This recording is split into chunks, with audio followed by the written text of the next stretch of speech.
The corporate takeover of American politics started with a man and a memo you probably never heard of. In 1971, the U.S. Chamber of Commerce asked Lewis Powell, a corporate attorney who'd go on to become a Supreme Court justice, to draft a memo on the state of the country. Powell's memo argued that the American economic system was under broad attack from consumer, labor, and environmental groups.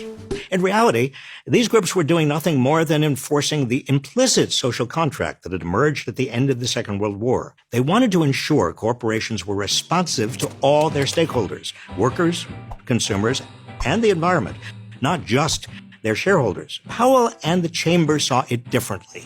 In his memo, Powell urged businesses to mobilize for political combat and stressed that the critical ingredients for success were joint organizing and funding.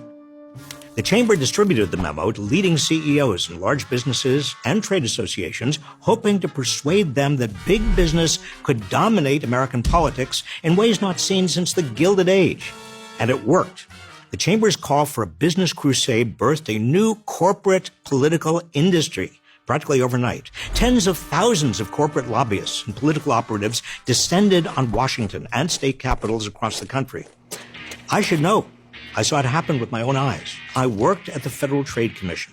Jimmy Carter had appointed consumer advocates to battle big corporations that for years had been deluding or injuring consumers.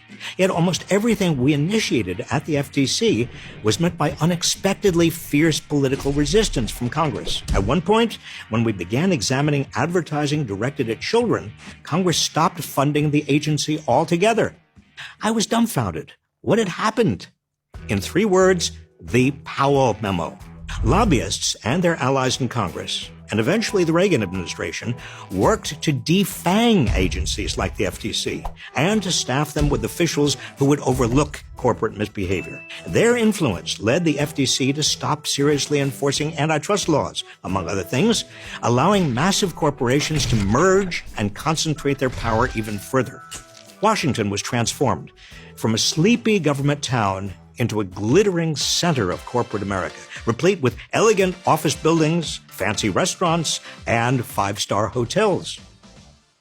Meanwhile, Justice Lewis Powell used the court to chip away at restrictions on corporate power in politics. His opinions in the 1970s and 80s laid the foundation for corporations to claim free speech rights in the form of financial contributions to political campaigns. Put another way, without Lewis Powell, there'd probably be no Citizens United, the case that threw out limits on corporate campaign spending as a violation of the free speech of corporations. These actions have transformed our political system. Corporate money supports platoons of lawyers, often outgunning any state or federal attorneys who dare stand in their way.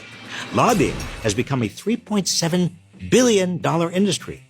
Corporations regularly outspend labor unions and public interest groups during election years, and too many politicians in Washington represent the interests of corporations, not their constituents. As a result, corporate taxes have been cut, loopholes widened, and regulations gutted. Corporate consolidation has also given companies unprecedented market power, allowing them to raise prices on everything from baby formula to gasoline. Their profits have jumped into the stratosphere, the highest in 70 years. But despite the success of the Powell Memo, big business has not yet won.